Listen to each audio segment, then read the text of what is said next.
Horses out, the up juggling gets away immediately, running by Trail Angel Uni, Super Legera, Classical Jade, and Botbo in that order. And going along for the first turn, we have Juggling leads the way by our length, running by Trail. Second is Angel Unis, Super Legera alongside, running by Trail. Third is Classical Jade, and Botbo trails the field by about 6 to 7 lengths up the pace.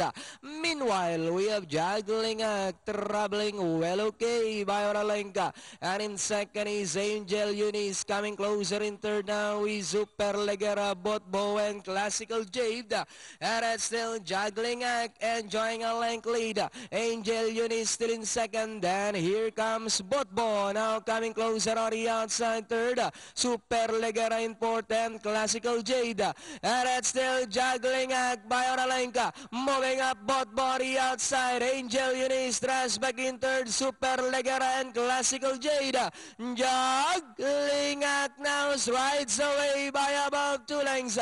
Angel Unis in second once again alongside Botbo, Super Legera and Classical Jade as they come down to the last 200. And it's still Juggling by about 2 lengths.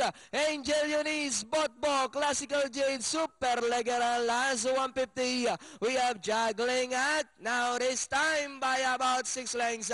Botbo once again in second, and in third moving up Angel Unis, and finally Juggling Botbo, Angel Unis, Super Legera, and Classical Jade. Iyon. Galing ni Juggling talaga. Kayang-kaya.